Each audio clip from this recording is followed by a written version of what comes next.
राधे राधे। जय माता दी।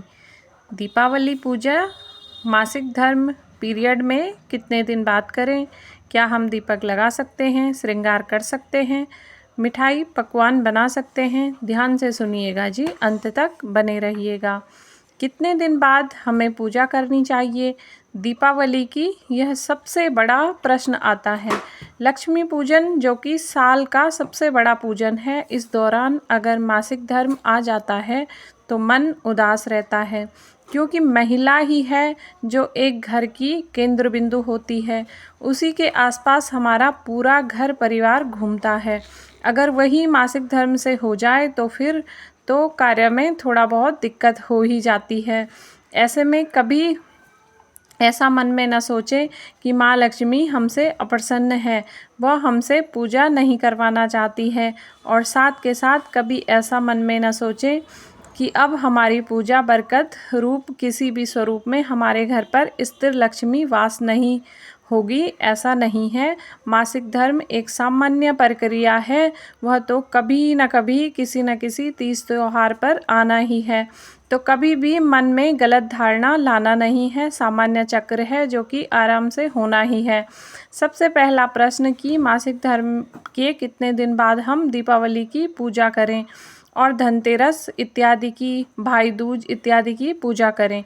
तो ध्यान से सुनिएगा। मासिक धर्म के 5वें दिन 4 दिन पूर्ण हो जाने के बाद 5वें दिन से आप पूजन कर सकते हैं, ऐसा शास्त्रों में वर्णित है।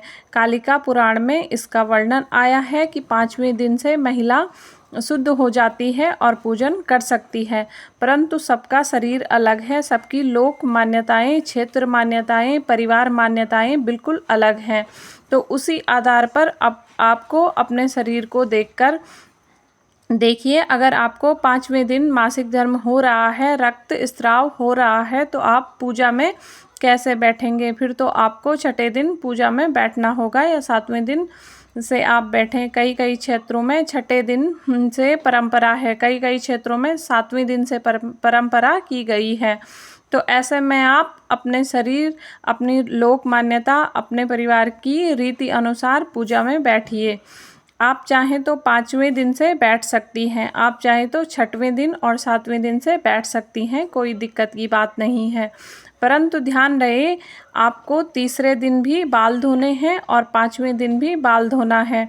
हमेशा 2 दिन बाल धोएं, हमेशा तीसरा दिन और 5वां दिन भले ही साबुन शैम्पू न लगाएं, कोई दिक्कत नहीं है। परंतु आप जो 2 बार बाल धोएं तभी आप शुद्ध मानी जाएंगी।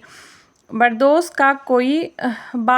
का कोई महत्व नहीं होता है, भले ही गुरुवार पड़ जाए, परंतु आपको यह ध्यान रखना है कि मुझे सबसे पहले शुद्ध होना है, क्योंकि माँ लक्ष्मी की बहुत बड़ी पूजा होती है, इसमें शुद्धता का बहुत ध्यान रखा जाता है। तो सबसे पहले तीसरे और 5वें दिन आपको बाल जरूर धोने हैं। कुंवारी लड़की और सुहागन महिला सभी पर यह बात लागू होती है। यह तो बात हो गई कितने दिन बाद हमें पूजा करनी है। अब प्रश्न आता है कि दीदी, क्या हम श्रृंगार कर सकते हैं, मिठाई वगैरह बना सकते हैं? क्या हम सभी जो भी दीपक लगा सकते हैं? तो आपको बताते हुए चलूं कि आप सभी जो हैं, जो पकवान होते हैं जैसे मिठाई इत्यादि, अगर आपके घर परिवार में रसोई में जाने का प्रचलन है, ज़्यादा महत्वता नहीं दी जाती है, तो आप भगवान के लिए जो है नहीं बना सकती हैं। आप पकवान जो है 4 दिन तक 5वें दिन से आप बना सकती हैं। भले ही रक्त स्राव भी हो रहा है तो भगवान जी को भोग लगाने के लिए ना बनाएं। आप अपने खाने के लिए, अपने बच्चों के लिए, मेहमानों के लिए आप पकवान 5वें दिन से बना सकती हैं। चौथे दिन से भी बनाने में कोई दोष नहीं है, परंतु भगवान को भोग इत्यादि तो 5वें दिन से ही, जब आप शुद्ध हो जाएंगी तो पूजा के नियम के अनुसार आपको पान पकवान बनाने होंगे। ठीक है जी, यह तो बात हो गई। अब अगर आपके घर पर पूजन पाठन की बात करें तो पूजन पाठन कौन और कैसे करेगा? देखिए, छोटी सी पूजा और दिनों तो आप बहुत विस्तृत करती हैं। डेकोरेशन वगैरह आप कर सकती हैं, डेकोरेशन करने में कोई दोष नहीं है। अपने घर के दरवाजे पर बंधनवार बनाने में, टांगने में, इन चीज़ों में मदद कर सकती हैं। सूखे सूखे जो काम होते हैं उनको आप आराम से कर सकते हैं। अपने घर पर विशेष दिन का आप मुख्य दिन है धनतेरस और दीपावली का दिन, उस दिन का आप घर पर गंगा जल मिश्रित जल या पंचामृत या जो है हमारे पास गौमूत्र होता है, गंगा जल होता है, उनको आप 5 गव्य जिन्हें कहते हैं उसे घर पर ज़रूर से विशेष दिन आप छिड़काव कर लीजिए ताकि पूरा घर शुद्ध हो जाए और अशुद्धि की भावना न रहे। इसके लिए यह कार्य आपको करना चाहिए। इसके साथ साथ आप सभी जो है जैसे बंधनवार टांगना हो गया, घर द्वार पर बिल्कुल आप बंधनवार इत्यादि घर द्वार पर टांग सकती हैं। साथ ही आप डेकोरेशन भी कर सकती हैं, रंगोली भी बना सकती हैं। यह आप भगवान स्थल को स्पर्श नहीं करें, भगवान की मूर्ति भोग प्रसाद को आप स्पर्श न करें 4-5 दिन तक। उसके बाद आप सभी जो है तीसरे, चौथे, 5वें दिन भी आप सभी जो है रंगोली डाल सकती हैं, बना सकती हैं, इसमें कोई दोष नहीं लगता है। सूखी सूखी सी चीज़ें हैं और आप भगवान को स्पर्श ना करें। सामान्य रूप से आप अन्य कार्य जो है घर परिवार के होते हैं वो आप आराम से कर सकती हैं। अब पूजन कैसे करें, देखिए पूजन की तो मैंने बात बता दी कितने दिन बाद पूजन किया जाता है, परंतु आप सभी जो है अगर तीसरा ही दिन है, दूसरा ही दिन है, प्रथम ही दिन है तो ऐसी स्थिति में यह पूजा संभव हो तो आप पहले अपना शरीर देखिए। महिला होने के नाते हम सभी को पता है हमारा शरीर बता देता है कि कब मुझे मासिक धर्म होगा, किस स्वरूप में मैं फ्री होंगी, या हम सभी डेट याद करते ही हैं सामान्य रूप से।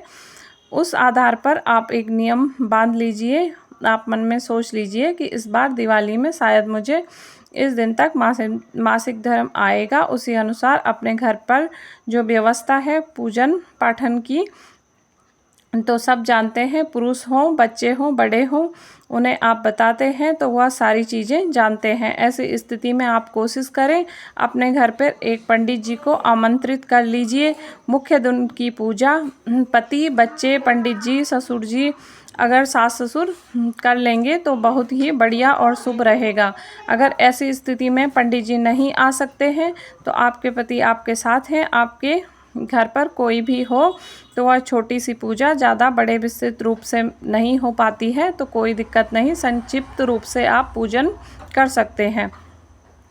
जैसा कि आप सभी सुंदर भाव से, सच्चे मन से, सरलतम तरीके से सिर्फ दीपक, जैसे तुलसी में दीपदान हो गया, घर के मंदिर में दीपदान हो गया, घर की रसोई में दीपदान, अन्य स्थानों पर जो दीपदान आप अपने पति या बच्चों के हाथ से करवा सकते हैं तो बहुत ही शुभ और श्रेष्ठ परिणाम होते हैं। देखिए सबके घरों में जगमग रोशनी होगी और आपके घर पर दिए नहीं जल रहे होंगे तो यह भी ठीक नहीं माना जाएगा।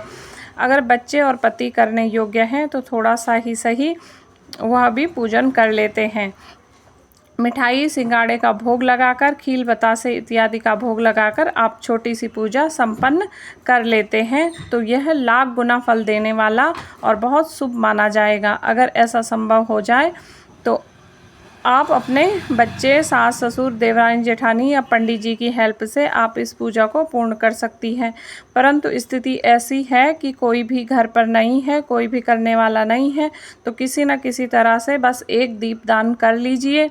आपके पास है जैसा कि स्वरूप में मिठाई जो भी है कुल मिलाकर आप छोटा सा भोग ना किसी स्वरूप में लगाकर दीपदान आन पकवान बनाकर श्रृंगारित होने से कोई दोष नहीं है। देखिए मांग भरना, चूड़ी पहनना, नए वस्त्र पहनना, इसमें कोई दोष नहीं लगता, कोई दिक्कत की बात नहीं है। इस तरह से यह जानकारी मासिक धर्म से संबंधित मैंने आपको दे दी है। यदि आपके मन में कोई भी प्रश्न हो तो आप कमेंट बॉक्स में पूछ सकते हैं। आपका अपना चैनल है, सारे प्रश्नों का उत्तर जो है आपको दिया जाएगा। दिवाली पूजा, धनतेरस पूजा कब करें, कैसे करें, शुभ मुहूर्त, सारी वीडियो जो है चैनल पर आ गई है, आप उन्हें भी एक बार देख लीजिए। और मिलती हूँ आपको अगली वीडियो में। ध्यान रखिए अपना। राधे राधे।